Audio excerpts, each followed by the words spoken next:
Someone asked you a question today, and you answered. That was your first mistake. You thought honesty was the safe move. You thought openness builds trust. You believed that if you just explained yourself clearly, people would respect you, understand you, maybe even protect you. They counted on that. Every word you volunteered was a brick they used to build a cage around you. Every truth you offered freely became a weapon stored quietly in someone else's hand, waiting for the right moment to be used against you. You were not being honest. You were being studied. Transparency was supposed to make you trustworthy. Instead, it made you readable. And readable men are controllable men. The moment someone can predict your next move, your next reaction, your next fear, you are no longer a person to them. You are a pattern, and patterns can be manipulated. This is not paranoia. This is the oldest game in human history. And right now, you are losing it. You have been told your whole life that good people speak openly, that vulnerability is strength, that if you have nothing to hide, you have nothing to fear. Those ideas were not designed to protect you. They were designed to keep you exposed. Think about every time you over-explained a decision, and someone used it to undermine you. Every time you shared a plan too early and watched it get sabotaged. Every time you answered a question in the moment and regretted it for weeks. That was not a character flaw. That was not weakness. That was you operating inside a system designed to extract information from you, while the people extracting it gave nothing back. The world is not divided into honest people and liars. It is divided into those who understand information as power and those who give it away for free. You have been giving it away for free. Starting today, that ends. This knowledge is for protection, not destruction. 500 years ago, a man was tortured, imprisoned, and exiled for writing the truth about power. His name was Niccolò Machiavelli, and the book they tried to bury, The Prince, became the most dangerous political text ever written. Not because it was evil, because it was accurate. Machiavelli looked at the world without illusion. He saw that men who revealed themselves too early were always the first to fall. He saw that questions were rarely asked out of curiosity. They were asked out of strategy. He wrote, "Everyone sees what you appear to be, few experience what you really are." That line is not advice about image. It is a warning about survival. The man who lets everyone see what he really is, his fears, his plans, his limits, hands his enemies a map, and enemies with maps always arrive first. Machiavelli did not teach cruelty. He taught clarity. And the clearest truth he left us is this: silence is not weakness. Silence is armor. The first question you must never answer directly is, "You don't mind, do you?" This question is not asking for your feelings. It is asking for your surrender. When someone frames a request this way, they have already decided what they are going to do. The question exists only to make you complicit. If you say no, you become the difficult one. If you say yes, you have given permission you never truly wanted to give. You have heard this at work. A colleague takes credit for shared effort and says, "You don't mind if I present this, right?" A family member crosses a boundary and softens it with, "You don't mind, do you?" A partner makes a unilateral decision and asks for your approval after the fact. The psychology behind this is elegant and ruthless. By framing an imposition as a question, they transfer guilt to you. Your discomfort becomes your problem, not their action. What you do starting today, you do not answer yes or no. You reflect the decision back. What makes you think that works for me? 3 seconds of silence, and a calm question dismantles the entire trap. Drop in the comments, "I do not give permission I never agreed to." The second question, can I be honest with you? The moment someone asks permission to be honest, understand that what follows is not honesty. It is a calculated strike, dressed in the language of sincerity. Real honesty does not announce itself. Real honesty does not ask for a runway. When someone says, "Can I be honest with you?" they are priming you to lower your defenses, to feel grateful for their vulnerability, and to accept what comes next without resistance. You have felt this. A friend says it before delivering a criticism designed to shrink you. A manager says it before reframing your failure as their concern for you. Someone says it and suddenly you find yourself thanking them for insulting you. The psychology. Pre-announced honesty creates a social contract. You nodded. You said yes. Now you cannot be offended. It's because you invited it. What you do starting today, do not nod. Do not say yes. Just say what's on your mind. You remove the ritual.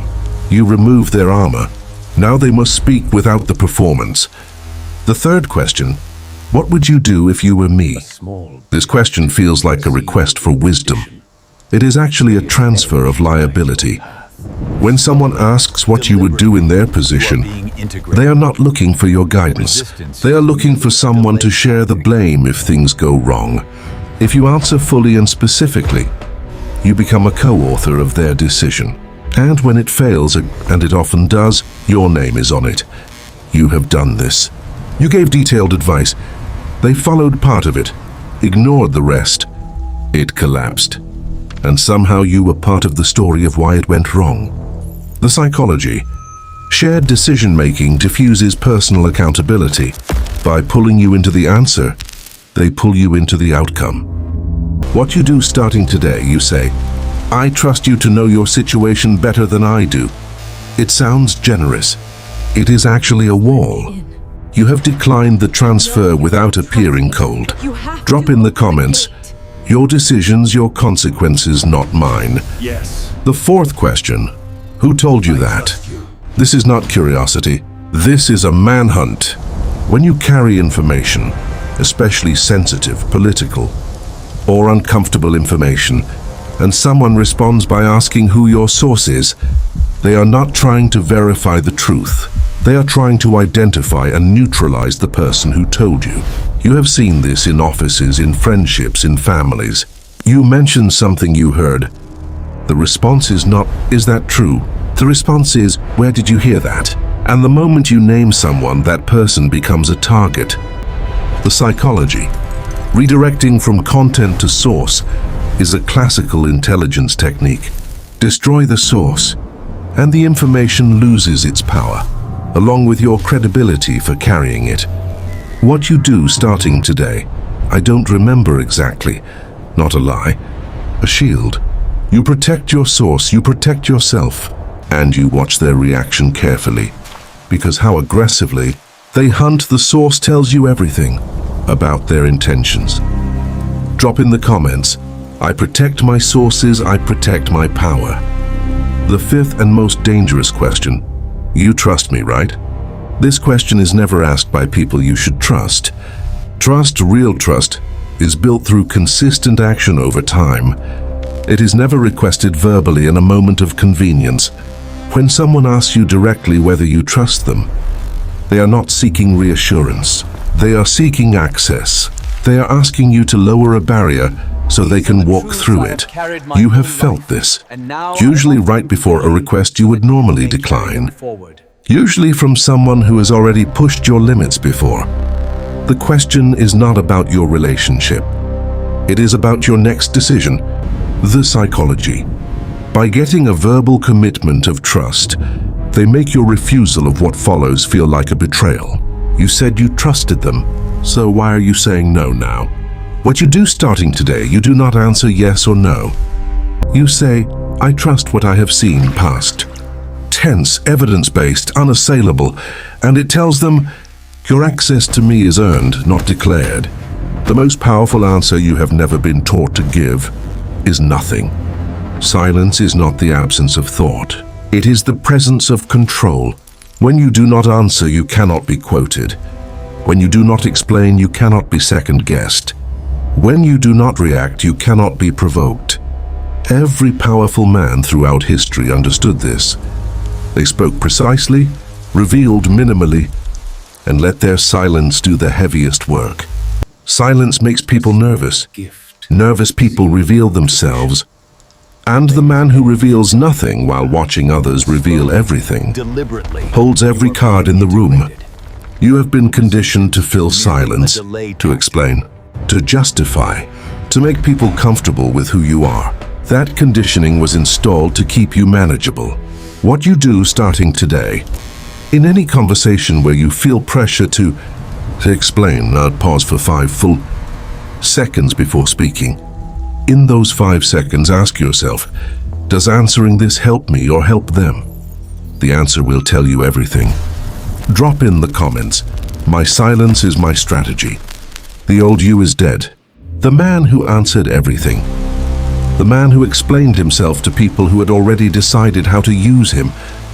The man who confused transparency with integrity and paid for it in leverage he never got back. That man is gone. What remains is someone who understands the game at its deepest level. Yes. Someone who knows that every question is either a door or a trap, and that the wise man checks before he walks through. You are a weapon pointed at your own future, not at anyone else's agenda, not at anyone else's comfort, not at the version of you they needed you to stay, small, readable, predictable, safe. You belong to no one, not to their expectations, not to their questions, not to the social pressure. That told you silence was rude, and that answering was kindness. Kindness to the wrong people is self-destruction with a smile on its face. Machiavelli built his entire philosophy on one brutal observation. The world does not reward the most honest man. It rewards the most prepared one. And preparation begins with silence. You found this video for a reason, not by accident, not by algorithm alone, because something in you already knew that the way you have been operating was costing you more than you could see. If this changed something in how you think, subscribe. Not because I'm asking, but because the next video will go deeper, and once you see this clearly, you cannot unsee it. The men who understand power do not announce it. They simply move differently, and the people around them feel it, without ever being able to explain why. Before you leave, answer this in the comments and think carefully before you do. What is the one question someone asked you that you wish you had never answered?